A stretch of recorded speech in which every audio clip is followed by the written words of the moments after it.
Hey guys, welcome back to the channel. Tiffany and Will here this time.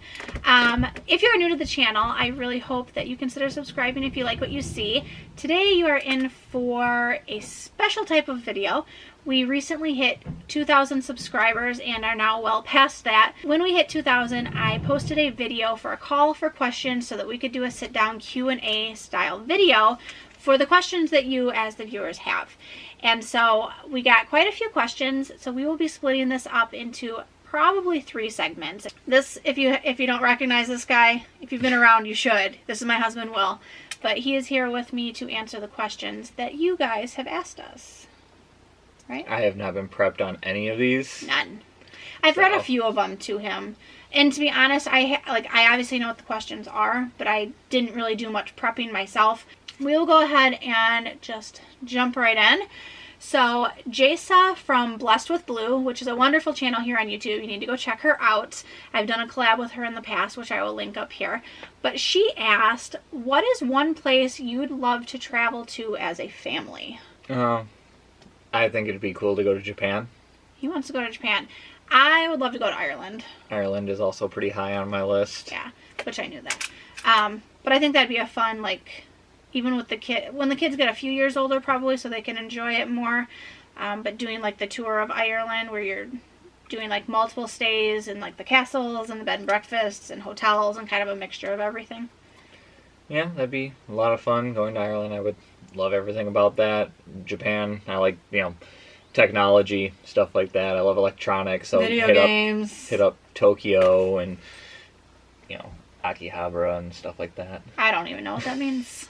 God bless you. As far as really more family oriented, I mean, Disney. At some point, the kids are just now hitting that age where they really appreciate the whole, like they're like that demographic for what exactly Disney's trying to hit. Yeah, they're 4 and 5. Well, Jackson's going to be 6 in a few months, so. Our window for that is shrinking as Jackson gets a little bit older. Yeah, so those I think would be our top. So she also asked another question, and this one, since we do have some budgeting and financial videos on the channel, this is appropriate. She asked, which budget line item do we have the hardest time sticking to? Now, I'm curious to see what he thinks, and then I'll answer since I'm the one that actually does the budget. I'm pretty sure it's groceries. Yeah, it's groceries. Which is silly because groceries is the one that fluctuates the most, so I feel like it's the one that I have the most control over. Do you need help rubbing your eye? I'm helping. In my eye. I'm helping. That's the last thing you're doing.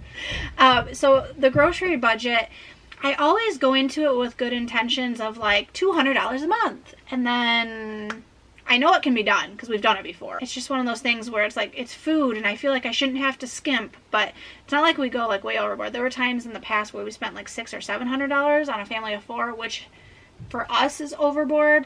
But yeah. Long story short, short question long, groceries. Yeah, the fact that we're, especially me, I'm trying to get into better shape, trying to eat healthier, and so, I don't like where my hands are going, sorry guys.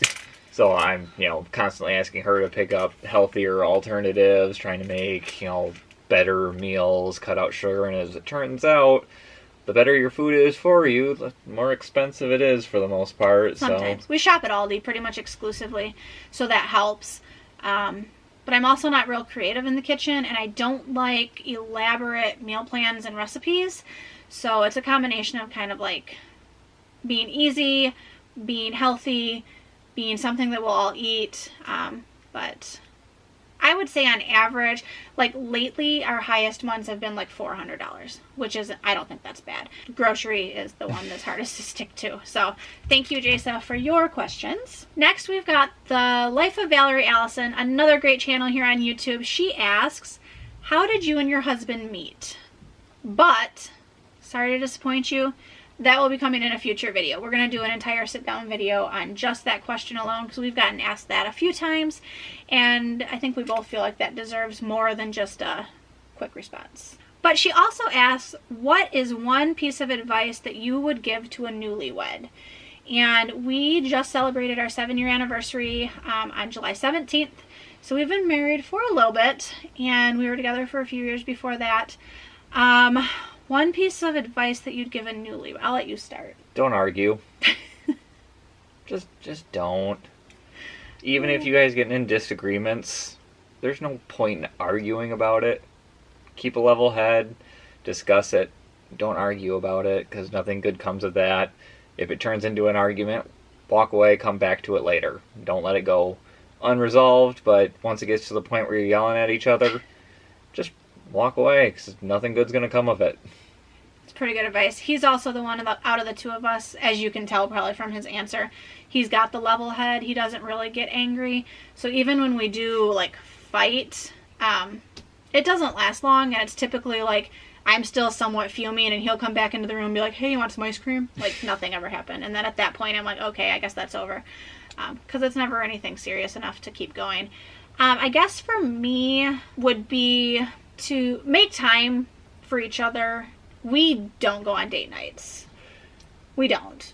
Oh, I'm just thinking you say as I'm about to start up a second job. I know. We're going to be home.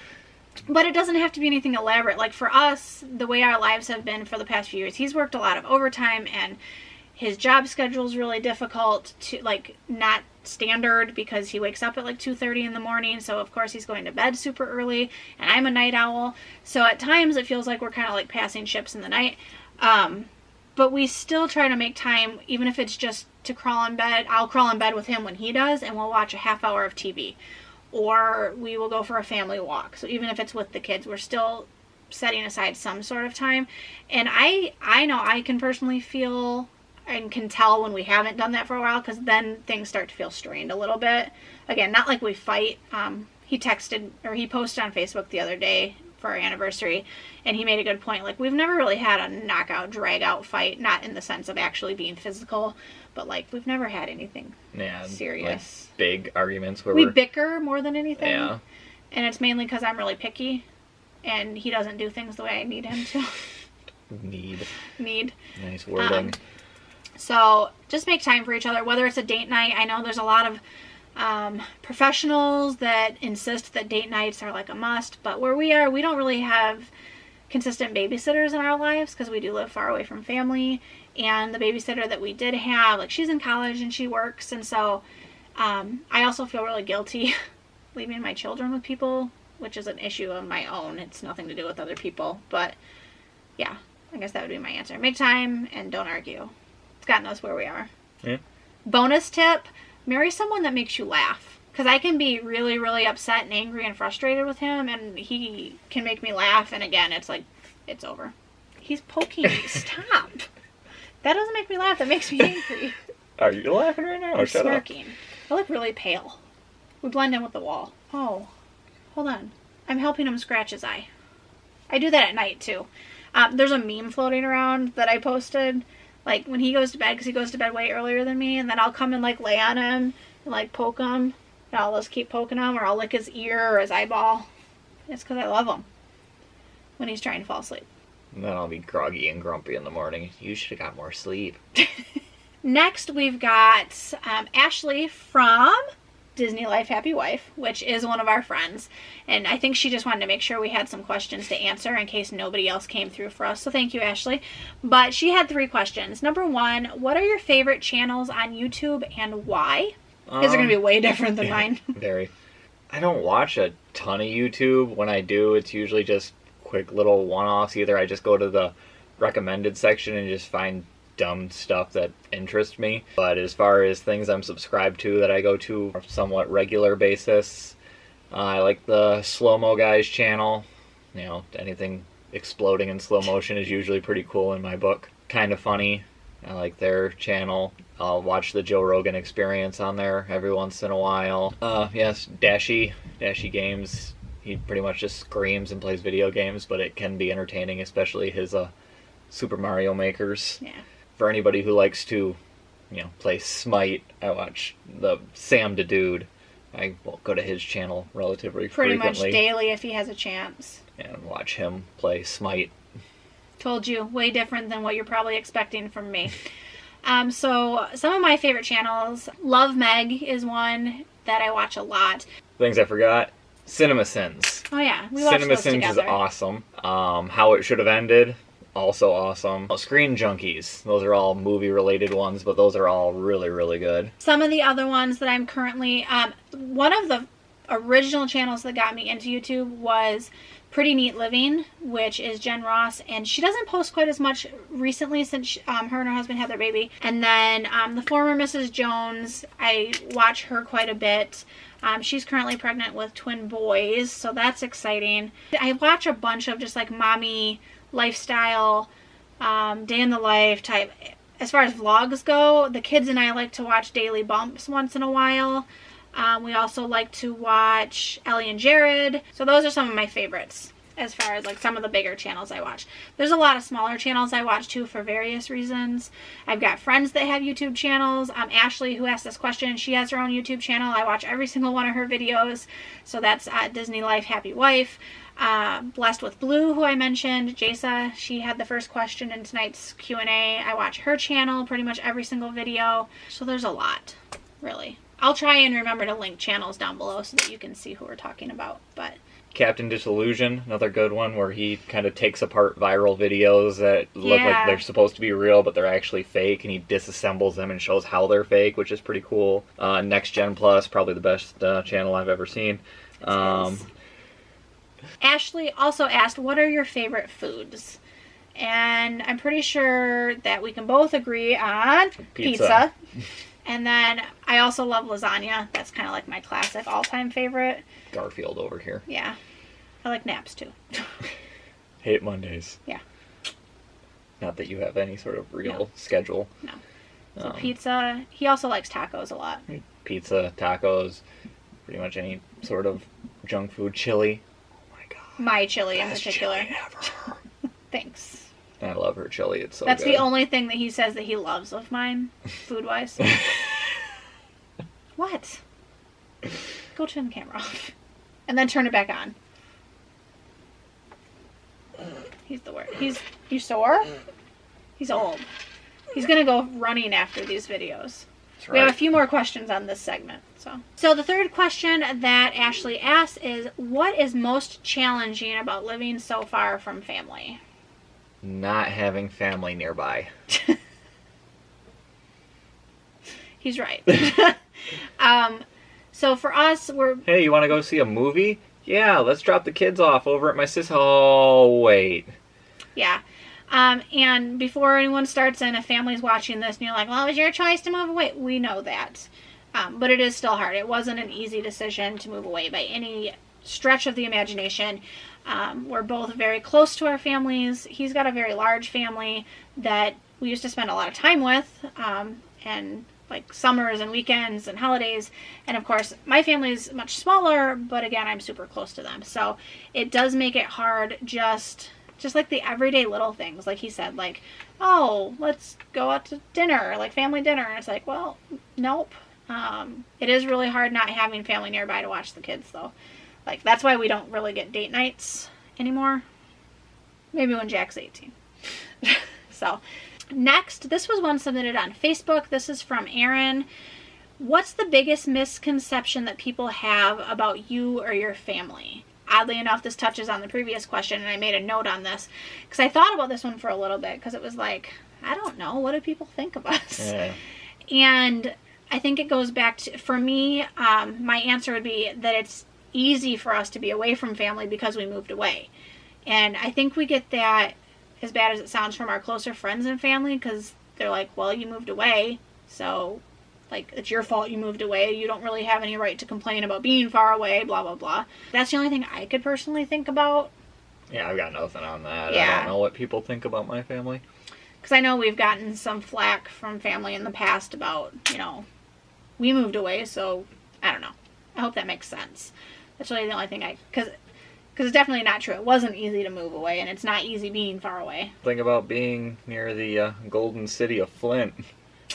Next, we've got a question from voice just went up an octave or 12. G3 Brenda on YouTube.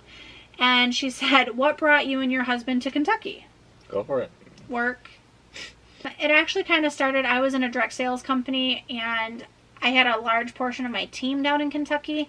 We were a $1 million sales team. and they were doing really well, and I was starting to hit an area, as he mentioned, we were around the Flint area. The economy wasn't the best. I was thriving in my business, but I felt like I could do better where the rest of my team was, for one. Two, we had friends in the area, and I had visited at the time when we first talked about it, and really liked the area. And then once we started looking and contemplating it, he was very unhappy in his prior job. I texted him and said, hey, we should move to Kentucky, and he said okay, and that was basically how it started. But he ended up getting a good job down here, so that's what brought us here. Yep. Oddly enough, he now works, and I no longer am a part of that direct sales company. It didn't work out as well as I thought it would for me, but he ended up getting a position that he enjoys, and I think they're very fond of him as well, and it has worked out for us in the long run. So she also asks, what is your family's favorite holiday dish?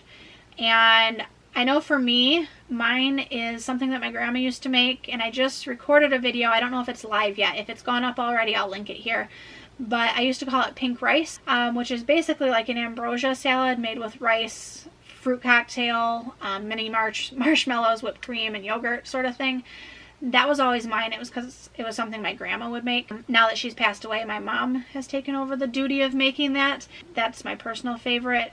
From my side of the family, from his side of the family, I really enjoy the sweet potato souffle casserole stuff. Figured you'd go with the Christmas lasagna. Oh. Yeah, you would think. And that'd probably have to be mine. I mean, just the entire, it's not a single dish, but just like the entire weird... Their Christmas dinner is not your typical like ham or turkey or... We have lasagna, we have shrimp, cocktail. Yeah, and then the banana pineapple salad. That's another dish that's one of his family's like family dishes. And say all three of those together, that's just Christmas. Yeah. And rolls. Brown and serve rolls just steeped in butter. He can eat like way too many brown and serve rolls. Alright, so thank you so much for watching. If you enjoyed this video, or if you have questions for a future Q&A segment, drop them down below. I would love to have your questions and have you part of the family. So thanks for watching. Until next time. How are you going to touch the camera? We will see you later. I'm supposed to touch the camera lens, but clearly I can't reach. Hold on. Hold on. I'm getting there. He's gone. Reach. Tag, you're in.